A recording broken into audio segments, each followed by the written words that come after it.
कहानी की शुरुआत होती है कोरिया में, जहां योनजू नाम की लड़की ने एक ट्रेन के अंदर अधेड़ उम्र के आदमी के ऊपर नजर रखी हुई थी। वहीं किसी स्टेशन पर शैडो नाम का एक आदमी सुडोकू खेल रहा था और जल्द ही वो भी इस ट्रेन में चढ़ गया। वो योनजो और उस अधेड़ उम्र के आदमी के पास से गुजरा। खैर बाद में ट्रेन से उतरकर भी योनजो उस आदमी का पीछा करते हुए एक रेस्टोरेंट में आ पहुंची। वहीं दूसरी ओर शैडो एक पार्किंग लॉट में सीसीटीवी पर सूरज की रोशनी पड़ने का इंतजार करने लगा। मौका पाते ही वो एक गाड़ी में घुसा और उसकी तारों से कुछ छेड़छाड़ की। इसके बाद वो फटाफट एक बिल्डिंग की छत पर पहुंचा और तब ये खुलासा होता है कि शैडो एक डाका डालने वाली गैंग का लीडर था और आज वो लोग एक बैंक को लूटने वाले थे। उसने रेडियो लाइन में तार जोड़कर पुलिस की लोकेशन पता की और तब हमें पता चला कि पहले उसने पार्किंग लॉट में उस गाड़ी में एक बॉम्ब लगाया था। जल्द ही उसने बटन दबाकर धमाका कर दिया ताकि पुलिस का ध्यान भटक जाए और फिर उसकी टीम बैंक लूटने के काम पर जुट गई। शैडो के हुक्म के मुताबिक उन्हें सिर्फ 3 मिनट के अंदर ये काम करना था ताकि वो बिना कोई सबूत छोड़े भाग सकें। लेकिन फिर एक गुंडे के मन में लालच आ गया और उसने ज्यादा वक्त लगा दिया।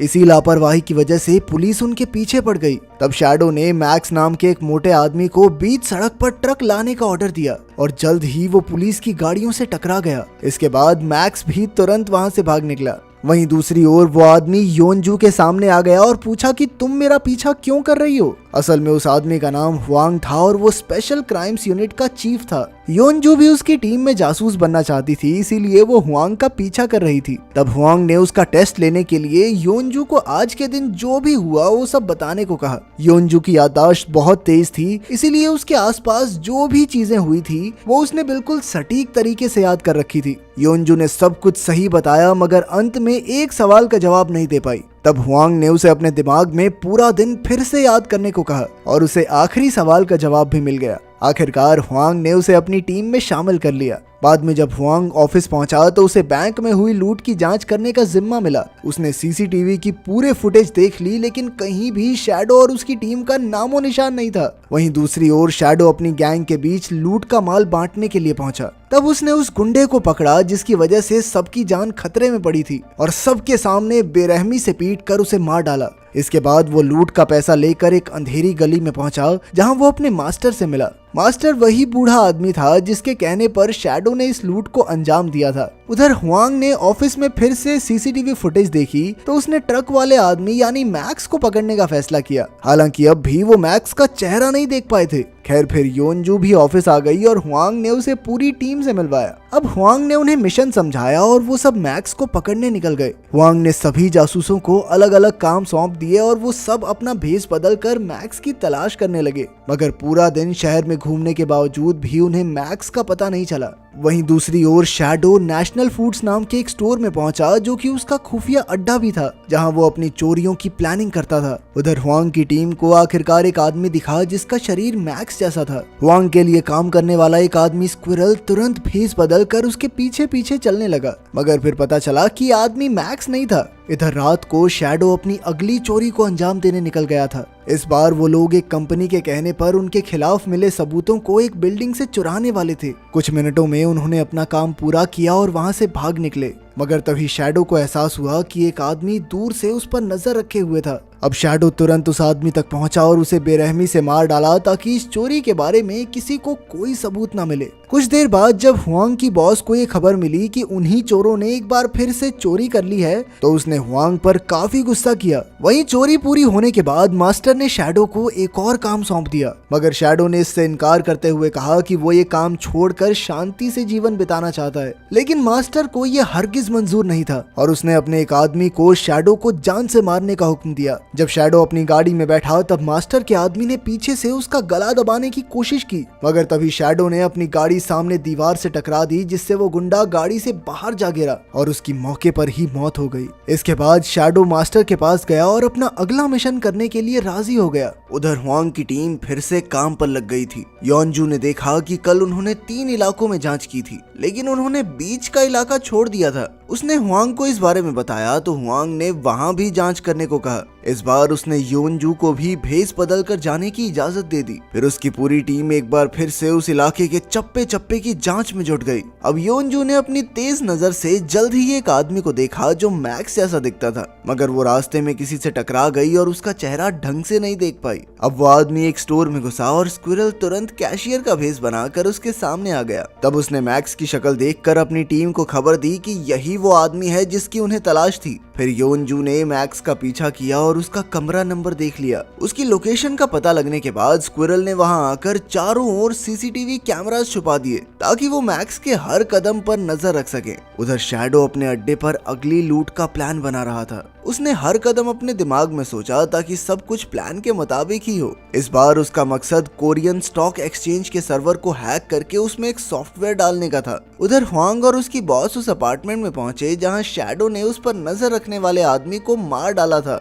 मगर यहाँ भी उन्हें शैडो का कोई सुराग नहीं मिला। फिर ह्वांग की नजर कैमरा की दिशा पर पड़ी और उसे एहसास हुआ कि शैडो सामने वाली बिल्डिंग की छत से अपनी लूट पर नजर रखता है। खैर, रात को योनजू ने देखा कि एक लड़की मैक्स के घर से कचरा बाहर फेंक रही थी। योनजू ने तुरंत वहां जाकर कचरे का लिफाफा खोला और उसकी तलाशी लेने लगी। फिर ह्वांग की मदद से उन्होंने कुछ कागज के टुकड़ों को इकट्ठा किया जो एक सुडोकू पजल थी, मगर इस पजल को सही तरीके से सुलझाया नहीं गया था। तो उन्हें एहसास हुआ कि शायद ये चोरों के अगले मिशन से जुड़ी हुई है। फिर उन्होंने इन नंबर्स को अलग अलग तरह से जोड़कर देखा और आखिरकार उन्हें पता चला कि ये कोरियन स्टॉक एक्सचेंज का आईपी एड्रेस था। वहीं दूसरी ओर मैक्स एक पुरानी बिल्डिंग में गया तो ह्वांग की टीम उसका पीछा करने लगी। उन्होंने मैक्स के साथियों की तस्वीरें ले ली और बाद में एआई की मदद से उन्होंने सभी गुंडों का नाम पता ढूंढ निकाला। साथ ही उन्होंने गुंडों के अड्डों पर माइक्रोफोन भी लगा दिए ताकि वो उनकी हर चाल पर नजर रख सकें। जल्द ही उन्होंने शैडो के फोन का नेटवर्क भी हैक कर लिया और उसका पता भी ढूंढ निकाला। अब ह्वांग और शैडो दोनों की टीम अपने अपने मिशन की तैयारी में जुट गई थी। आखिरकार शैडो ने रेडियो लाइन को हैक किया और तब उसे एहसास हुआ कि पुलिस ने उस पर नजर रखी हुई है। उसने तुरंत अपने साथियों को मिशन बंद करके भाग जाने का हुक्म दिया। उधर ह्वांग की बॉस को भी पता चल गया था कि शैडो ने ये मिशन रोक दिया है, तो उसने भी तुरंत अपनी टीम को गुंडों को गिरफ्तार करने को कहा। फिर हेडक्वार्टर्स की मदद से ह्वांग तुरंत उस बिल्डिंग की छत पर शैडो को पकड़ने गया, मगर शैडो इतना शातिर था कि वो खिड़की से कूदकर फरार हो गया। लेकिन ह्वांग ने उसका पीछा किया और योनजू को भी साथ बुला लिया। उधर पुलिस ने ट्रैफिक बैरिकेड्स लगाकर गुंडों को घेर लिया था। गाड़ियों के टकराने से 2 गुंडों की मौत हो गई, पर अंत में उन्होंने 4 गुंडों को गिरफ्तार कर लिया। वहीं दूसरी ओर ह्वांग की टीम ने शैडो को फोन किया ताकि ह्वांग और योनजू इतनी भीड़ में उसे पहचान सकें। वहां जितने भी लोग फोन पर बात कर रहे थे उनमें से एक इंसान को योनजू पर शक हो गया। ह्वांग ने भी इस आदमी को स्टॉक एक्सचेंज के पास देखा था, इसीलिए वो उसका पीछा करने लगे, मगर शैडो जल्द ही भागकर सड़क के दूसरी ओर चला गया। तब स्क्विरल ने ट्रैफिक पुलिस का भेष बनाकर उसे रोक लिया, मगर शैडो को भी उसकी असलियत के बारे में पता था और वो स्क्विरल पर एक नुकीली चीज से वार करके भाग निकला। ह्वांग और योनजू तुरंत उसे बचाने दौड़े, मगर तब तक काफी देर हो चुकी थी। उन दोनों को शैडो की पहचान हो गई थी, मगर स्क्विरल की मौत की वजह से मिशन को बंद कर दिया गया। फिर रात को शैडो मास्टर को मारने निकल गया क्योंकि वो एक किस्सा खत्म करके चोरी चकारी के धंधे से बाहर आना चाहता था। जब वो मास्टर के पास पहुंचा तो उसके चारों ओर गुंडों की फौज थी, मगर शैडो भी कम ताकतवर नहीं था। उसने जल्द ही गुंडों का सामना करना शुरू कर दिया और उन्हें एक एक करके धूल चटाकर मास्टर की ओर बढ़ा। कुछ ही देर में उसने मास्टर को बेरहमी से मौत के घाट उतार दिया। वहीं दूसरी ओर स्पेशल यूनिट अपने मिशन में नाकामयाब रहने और स्क्विरल की मौत से काफी शर्मिंदा थी। इसी वजह से उनके ऑफिसर्स ने उन्हें मिशन से बाहर कर दिया था। मगर कुछ दिन बाद योनजू को ह्वांग की सिखाई हुई बात याद आई और उसे एहसास हुआ कि वो ट्रेन में शैडो से टकराई थी। उस समय उसके हाथ में नेशनल फूड स्टोर का लिफाफा था। अब योनजू तुरंत उस स्टोर में पहुंची और उसने शैडो को पहचान लिया। फिर उसने ह्वांग को इसकी खबर दी तो एक बार फिर से उन्हें इस मिशन पर काम करने की इजाजत दे दी गई। योनजू शैडो का पीछा करते हुए एक रेस्टोरेंट तक आ पहुंची, जहां उसने देखा कि शैडो एक नकली पासपोर्ट के जरिए कोरिया से भागने की फिराक में था। तभी अचानक शैडो को योनजू पर शक हो गया और उसने योनजू से पूछा कि तुम मेरा पीछा क्यों कर रही हो, मगर योनजू ने इसका कोई जवाब नहीं दिया और ह्वांग के आने का इंतजार करने लगी। ह्वांग के आते ही शैडो वहां से भाग निकला और ह्वांग ने उसका पीछा किया, मगर कुछ दूर जाते ही शैडो ने एक नुकीली चीज से ह्वांग पर घातक हमला कर दिया।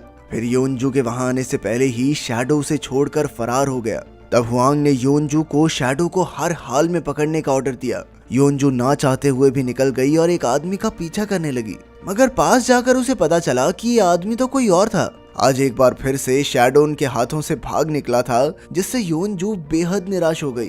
पर फिर बारिश रुक गई और अचानक शैडो फिर से बाहर सड़क पर निकला। योनजू उसके पीछे अंडरग्राउंड बने ट्रेन प्लेटफॉर्म तक आ पहुंची। उधर हुआंग को डॉक्टर्स ने बचा लिया था और फिर नेटवर्क ना होने के बावजूद भी उसने योनजू के पते का हिसाब लगा लिया। वहाँ योनजू शैडो को ढूंढ रही थी कि अचानक शैडो ने पीछे से उसे ही बंदी बना लिया। तभी पुलिस भी वहाँ आ पहुंची, मगर वो गोली नहीं चला सकते थे। अब शैडो ट्रेन के आने का इंतजार करने लगा, पर तभी अचानक योनजू ने शैडो की टांग पर हमला कर दिया और शैडो अपनी जान बचाकर वहाँ से भागा। जैसे ही वो बाहर निकला तो हुआंग पहले से वहाँ मौजूद था। हुआंग जिस रास्ते पर था वहाँ ट्रेन आ रही थी, मगर हुआंग ने अपनी जान की परवाह ना करते हुए शैडो पर गोलियां चलाकर उसे मार डाला। ऐन वक्त पर ट्रेन ने भी रास्ता बदल लिया और हुआंग की जान बच गई। आखिरकार स्पेशल फोर्सेस का मिशन पूरा हुआ और सबने चैन की सांस ली।